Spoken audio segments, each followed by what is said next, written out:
So I guess how satisfying was it to get the call? Obviously, I haven't been on the trip, but Yeah. in terms of how hard you worked down in the AHL to impress them enough to get called back up here. Yeah, I mean, since the start of the regular season, I felt really good about my game. Felt like I was doing good things down there and giving myself opportunities to get called up. So just want to continue to play really good and do everything I can to stay up. So.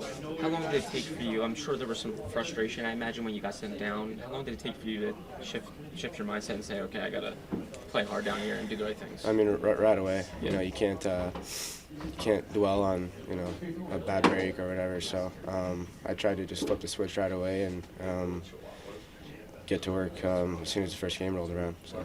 John said when you got sent down, he said the message to you was he wants you to try to make a difference more out there, to be more assertive. How did you try to take that advice and put that into effect down at the AHL level? I think just be more aggressive. I talked about that a little bit when I got called up here, and I think offensively it's helped me a bunch. Be more assertive, and the more I'm aggressive, the more I feel like we can play offense. And if I can create opportunity for my teammates, that's what I'm trying to do out there. So I feel like I've done a better job of that so far. Is that reassuring to you as a player? Because I'm sure you're a guy who likes to make plays. You've made plays your whole life, and obviously there's a frustration when you get sent down, but when you hear that the way you're going to get called back up is if you make more plays, if you do what you probably naturally want to do anyway, did that get you excited even as you were dealing with the disappointment? Yeah, I mean, I knew that I didn't have the best camp, and that wasn't who I am, so I was confident that I could get back up pretty quickly. So.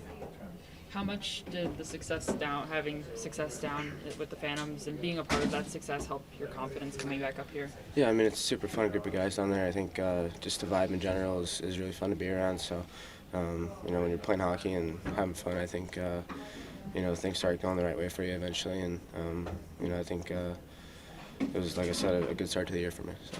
Was it an adjustment to be aggressive again? Like, had you heard messages about, hey, be simple, don't try to do too much? Like, when did it flip for you where you're like, okay, I need to just play my game and be offensive? I mean, I think the day I got sent down really, but I was like, okay, let's get back to, what we did before. And I think, like I said, as soon as game one rolled around, I felt like I was much better in that area, and my game in general just improved a lot. So you're on the right side on the pairing with Travis now. You had mentioned last year when you were tested out there that you did it, but you didn't feel like you were fully confident. Do you feel like you're more comfortable on the right side now?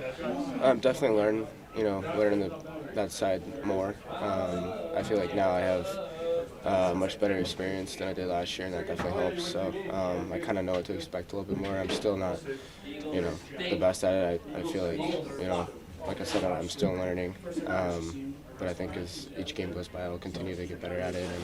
And it's not my preferred side, but I can definitely play it. So. Was the goal that you scored, having the ability kind of to be on your offhand? Is that an example of one of the benefits of being on the offside? Exactly. Yeah. I mean, offensively, I would prefer the right side. I would say just defensively and in the neutral zone, it's not my favorite. But offensively, yeah, it gives you opportunities to make plays like that. So.